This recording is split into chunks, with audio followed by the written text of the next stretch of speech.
print out the two worksheets and give them to you today, so you have them. All right. That way, in case we aren't here the next couple of days, because of the weather, it could roll in tonight. We don't know. Whatever. You know what I mean? I'm just gonna go ahead and give them to you. If we go virtual for a couple of days, then I'll just have you kind of check in on Google Classroom. All you got to do is just sometime before midnight, if we go virtual a couple of days, is all you got to do is I'll put on there like, hey, say I love psychology. You know what I mean, on Google Class. I'll put an announcement and say I love psychology or something. Like you know. I mean, if you've had me in class before, you know how I do it to check in. You just go type something on there before midnight. That's all you got to do. Even if you're a little after midnight, I don't really count it against you. You're right.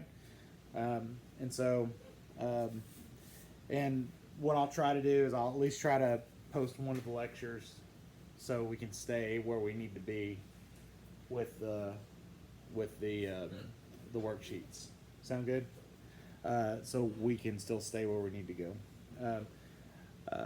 Because I don't want us to get behind.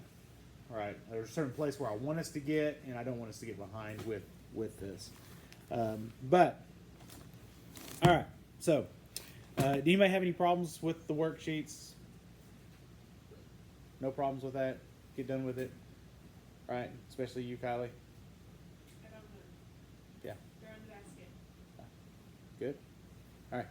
Why do you point me out like that? Because I can. You can. Yeah. All right. So, psychosocial development, right? So, I'm sure y'all been around little kids and babies before, and some of them scream their heads off and some of them are chill, right? Yeah. And you're like, what is up with this kid, right? Obviously their parents are psychos if the kid is screaming its head off. Like you're like, well, they're normal when I see them, but I wonder how they are with this kid behind closed doors, right?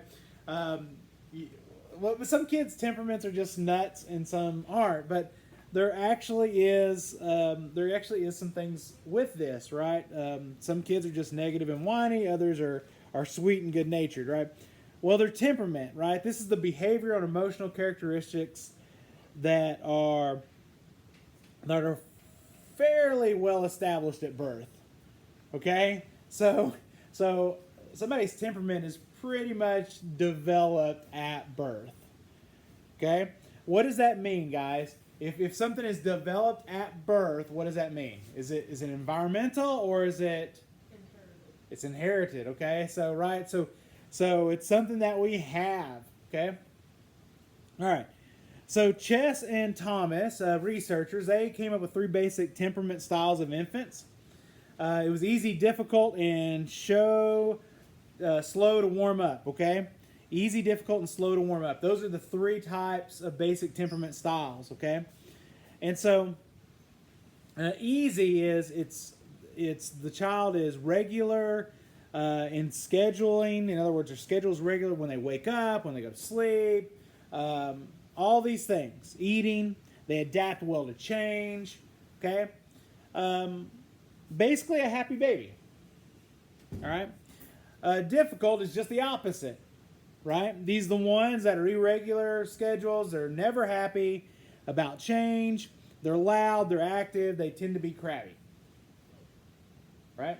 So, what would your parents describe you as either two of these when you were babies? I was a happy. Lies. I really was. All right. And then there's a third one. Okay. It's slow to warm up. This is less grumpy, quieter, slow to adapt to change. If introduced gradually to change, they will warm up. That's that term, warm up to new people or new situations. Okay, just take some slow time, right? Like the kid that clings to mama's leg, but you ease them into it, and they're like, oh, okay, this isn't bad. I can do this, and then they go along with it, right? So out of these 3, if you've ever talked to your mom or dad about what type of baby you were, or if they talked about how you were as an infant, what one of these three do you think you were? Easy, difficult, or slow to warm up? Slow to warm up? So to warm up and difficult. Slow to warm up and difficult. Anybody else? Brooke said she was an easy. She's easy. Easy going. Mom said I was easy when I was Right. Well, so here's one of the things, and that's why I ask you this, because, there's always a reason. All right. So not all, I'll get to it, just say, not all babies fall into one of these three, right? Sometimes it's a mix, right? Like Audrey said, she's like, hey, look, it's maybe a little bit here or there. Well, and that's true, because not all kids fall directly into these patterns, right? Sometimes it's a mix of two or three, or maybe it's all three of them.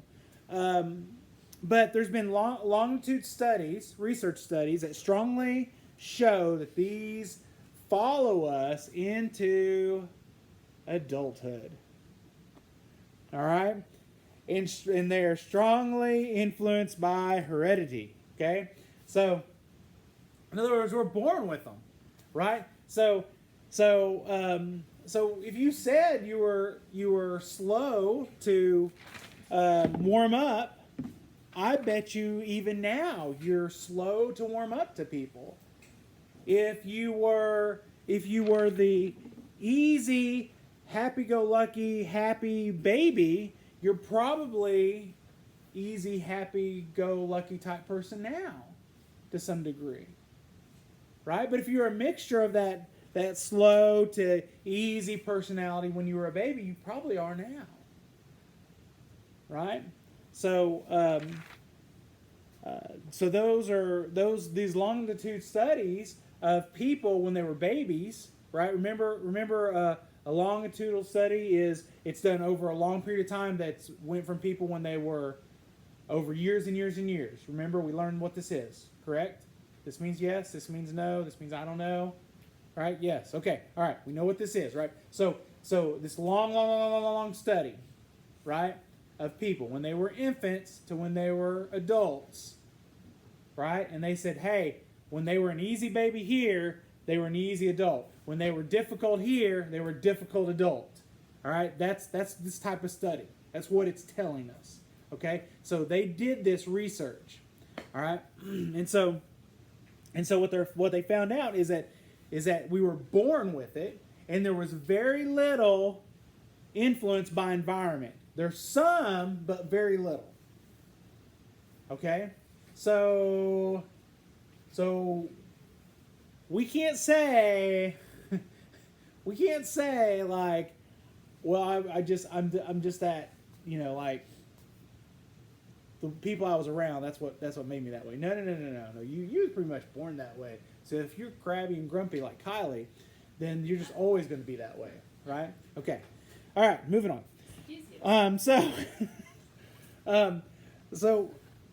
But here's the thing. Here's something else, right? So a difficult infant that's raised by parents who are themselves very loud and active may not perceive their child as being a difficult child, right? May not fall into that category. Also, if you have a slow to warm up child, might be perceived as a difficult child from parents themselves who like lots of change, right?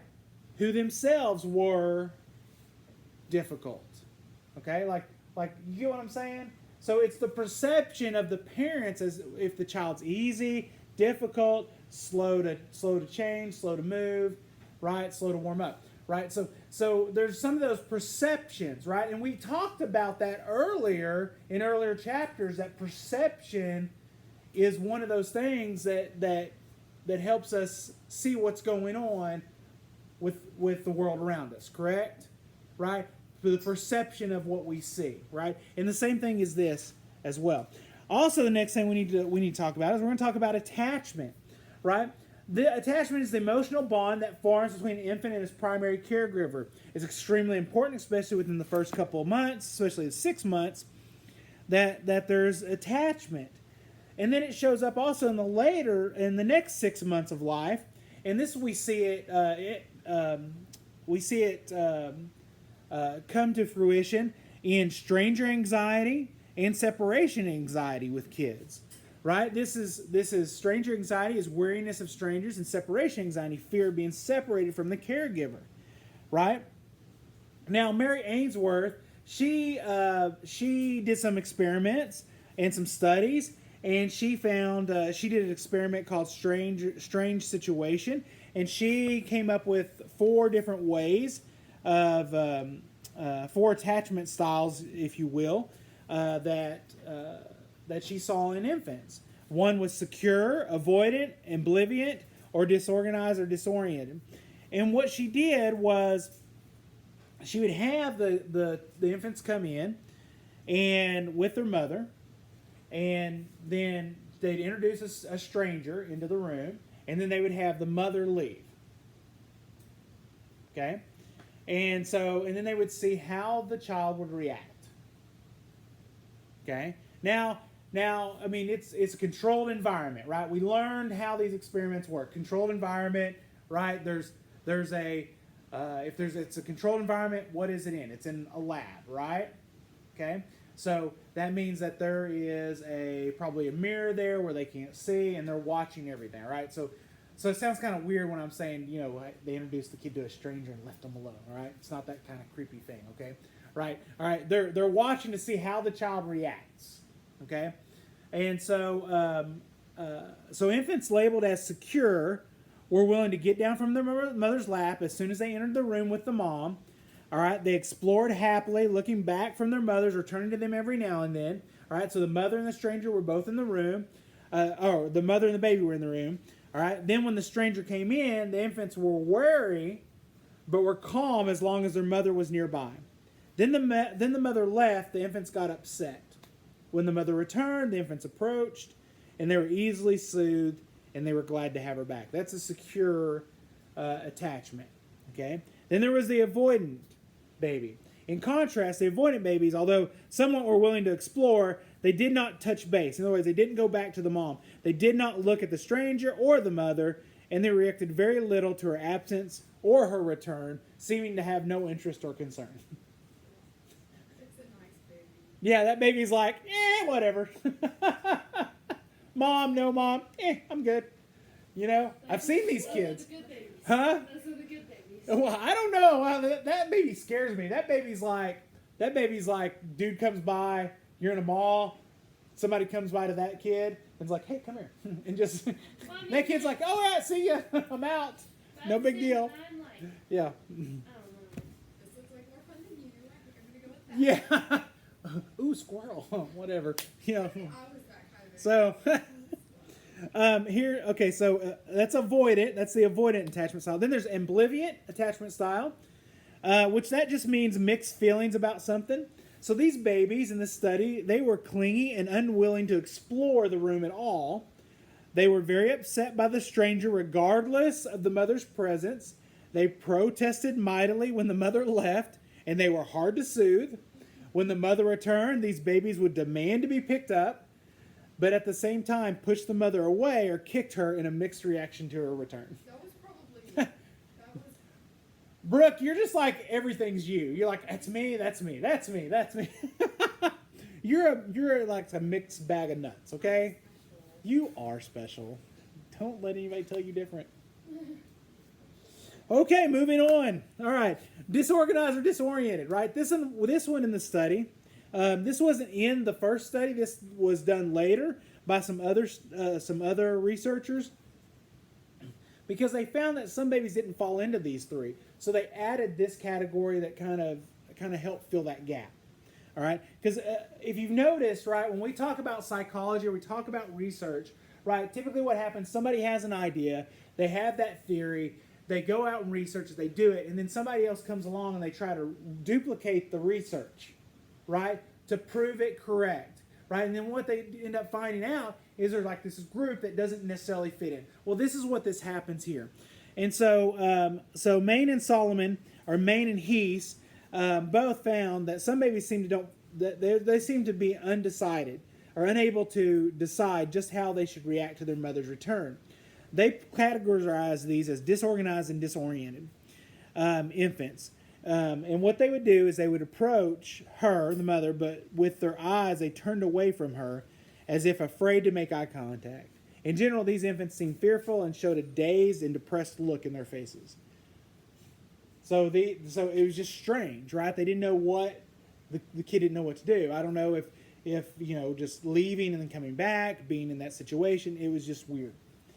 But so it should come as no surprise that the mothers of each 4 types of these infants also behave differently from one another. In other words, so if you have babies that act certain ways, right, the moms would act a certain way too, right? So you have to observe, right? When we observe and research or experiment, we have to write down everything, right?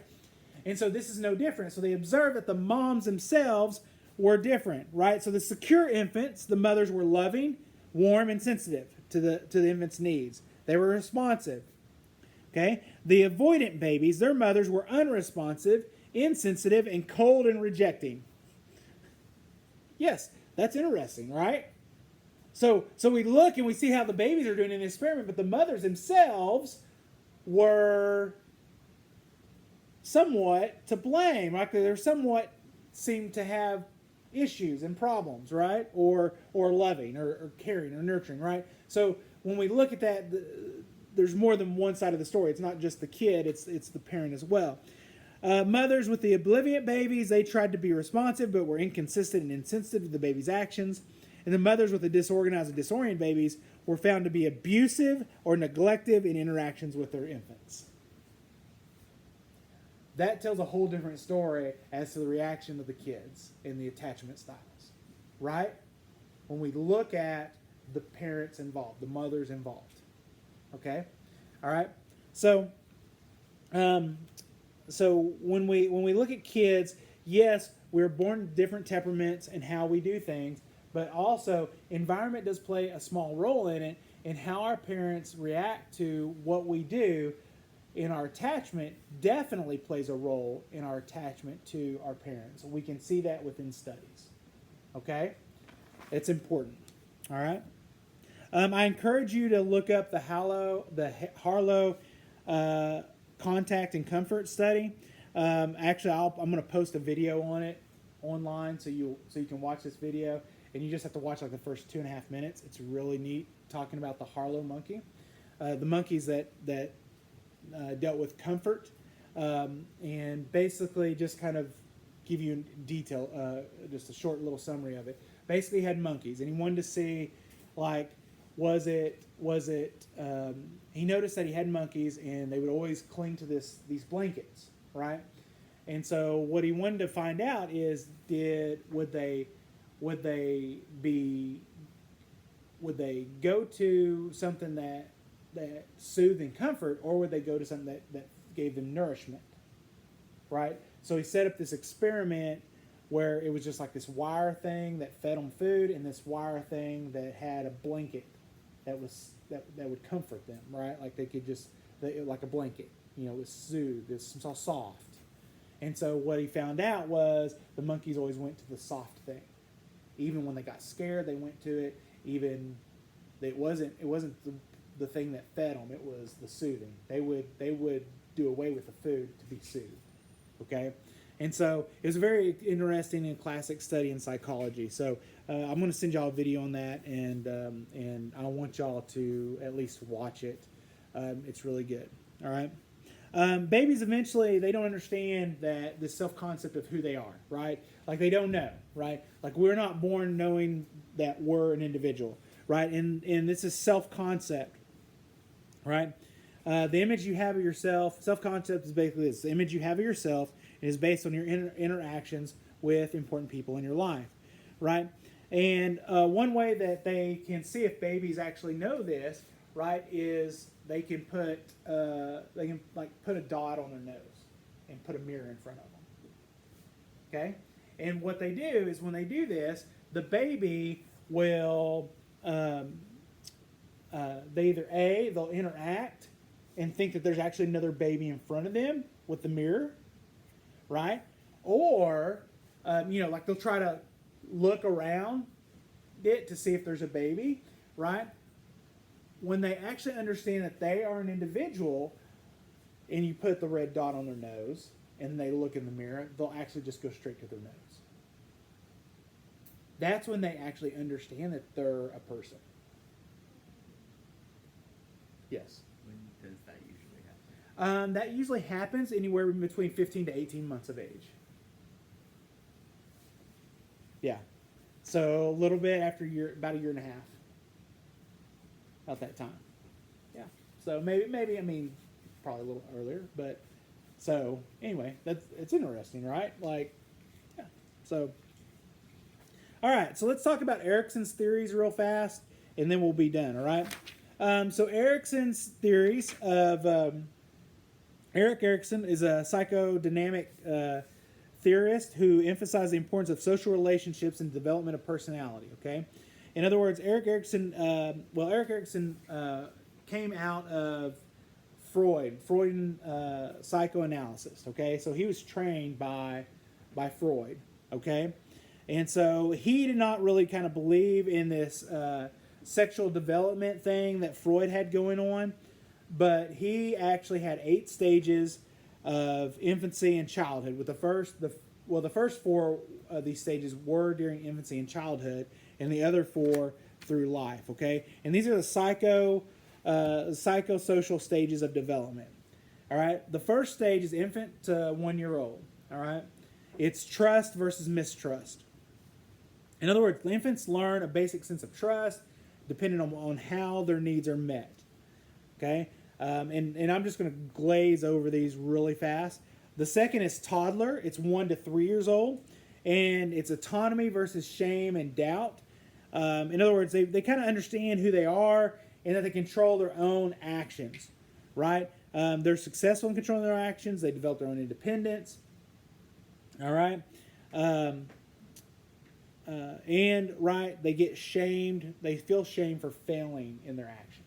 Okay, right? It's this autonomy of who they are versus the shame and doubt of what they can and can't do. All right. Okay. Right. When we talk about infant to birth and 1 year old, right? It's trust versus mistrust, right? Like, so we're talking about food and comfort and affection versus getting those needs met.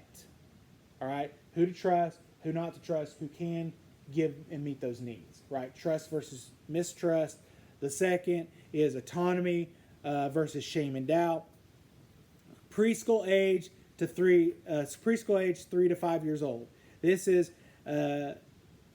initiative versus guilt. Okay, this is where they take responsibility for their own behavior and develop self-control. Okay, so it's like this. They succeed in controlling their actions and behavior, right? But fail in controlling their reactions and behavior. They feel irresponsible, anxious, and develop a sense of guilt, right? Initiative versus the guilt that they feel for not being able to control, right? So it's a versus, okay? And this is how Erikson always labels these things, right? It's one versus another through this human development of psychosocial stages of development, okay? Then there's adolescence. Oh, no, I skipped one. Elementary school age, all right? 5 to 12 years old. This is industry versus inferiority. This is where the school-age child must learn new skills, academic world, social world, right? They compare themselves to others. They measure their success or failure. They feel like they have the skills to succeed, to develop them, and to be competent and to improve their self-esteem, right? But then they fail. But when they fail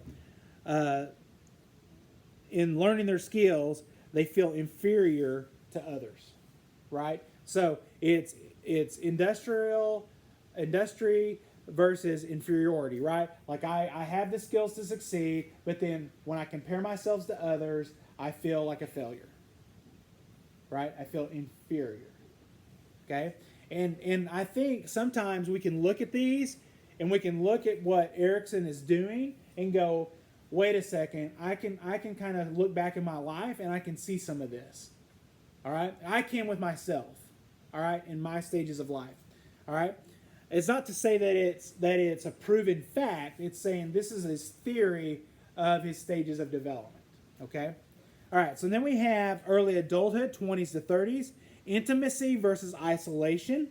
This is where young adults face task of finding the person who they can share their identity with. You know, like you find your relationship, you find the one, you find the person, right? Young adults who successfully find someone they share their identity with, they have fulfilling relationships, they find psychological intimacy. They find intimacy with someone. Young adults who are unable to find someone, often because they do not yet have a stable identity, they isolate themselves and may experience loneliness and get involved with shallow relationships. Okay? So it's intimacy versus isolation. So in this area, one of the things that Erickson found out is that a lot of times in early adulthood, they haven't developed who they are as an individual. And they don't really know who they are. So when they don't know who they are, they can't find somebody that fits their needs and wants. Because our needs and wants are extremely important to find somebody to help share your life with, that'll meet your needs and wants, and that you can share your life with. It's important, right? Because we shouldn't do life alone. And so what happens is when we can't find our identity, all right, when we can't find our identity in our adolescence, and then when we can't find intimacy in our early adulthood, what happens is we tend to isolate ourselves. That's what Erickson found out. And he says when we can't find who we are, we isolate ourselves from everybody else, and we tend to put ourselves in shallow relationships that can't feel our intimacy and the need and the want that we need and we want and we have to have in order to move on in life. Okay? Are y'all starting to see some of this sound like this guy actually knew what he was talking about? Like when we think of our feelings, right? We can go, wow, like I can see some of this. I can see some of this right now in where I am in the stage of my life and go, I can see some of this taking to fruition. Like I can see how, because both of y'all are in adolescence to early adulthood. This is where y'all are at. These are the stages of life you're in. Okay? This is one of those reasons why I do the self-care journal, why we do the self-care journal, is so you can understand how to deal with some things mentally, so you can have some tools in life, so you don't isolate yourself, right? So you can try to help yourself identify who you are as a person, so you can be a successful adult. I don't want you to come out of Comanche or come out of my class and not have some tools. I don't want you to get into life and not be successful. Successful isn't having the best car, having the most money, all that stuff. That's not being successful. That's not what I define as successful. That's what I've never defined to my kids as successful. That's not what successful is. I feel like I'm a successful adult, and people criticize me for being a teacher. But guess what? I get to wake up every day, and I never have to go to work every day. I don't go to work every day. Why? Because I enjoy what I do. All right? I love coming here, right? That's not work. That's being successful. I get to fulfill my purpose every day in life. Okay? That's being successful. Okay? Sorry, I'll step off of that soapbox and move on. Got two more. Middle adulthood, 40s to 50s. This is where old man Croy is at right now. All right? So this is words are hard. Generativity versus stagnation. I hate these words. All right? So you can see where I struggle, right? There's certain things I struggle with, all right? This is one of those things, my ADHD brain, I can't, anyway, it hurts. All right, so this is the focus of the task, is to find a way to be creative, productive person in this generation, all right? These adults are able to focus on the next generation and will be productive and creative in leaving a legacy for the future. Adults who are unable to focus outside of themselves will remain stagnant, self-centered, and feeling like they have not made a difference. Right? Like I can find myself in this. Right? Like even the words I just said to you, don't they echo in this? Right? Like I want to nurture the next generation. Like I want to nurture you guys to be successful in life. Right? And even in this, that's what it says. Right? And then there's late adulthood, 60s and beyond. This is ego, integrity versus despair. This is the task of the stage involves coming to terms with the end of life. Right? We're coming to the end. Right? We hope we have run the race of endurance and we have ran it well. Okay? Reaching a sense of wholeness and accepting of life as it has been. Older adults who are able to come to terms with their lives, they have done and left, things that they have done and left undone, and are able to let it go. Let go of all the regrets and have a sense of completion, and will see death as simply the last stage of a full life. Older adults who have not been able to achieve identity or intimacy, and who cannot let go of their regrets will feel a sense of having left things too late and see death as coming too soon. Right? So when you come into late adulthood, if you don't deal with things early in early adulthood, right? Late adulthood, you'll seem to regret things. You seeing it? You've heard people talk about it, right? But people study this stuff.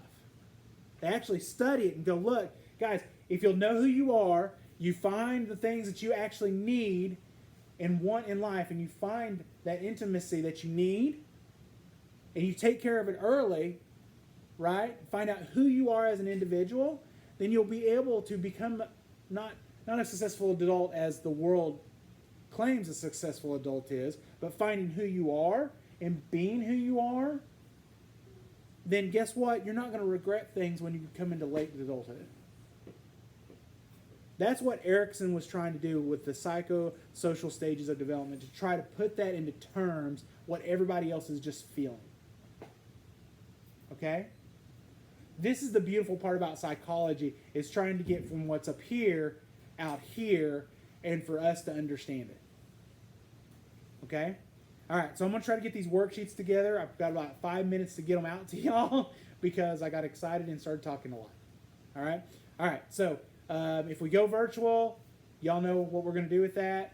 And so I'm going to try to get these worksheets. If you haven't got your worksheets in, turn them in by the end of the hour. Okay? Sound good, guys? Y'all have any questions? All right.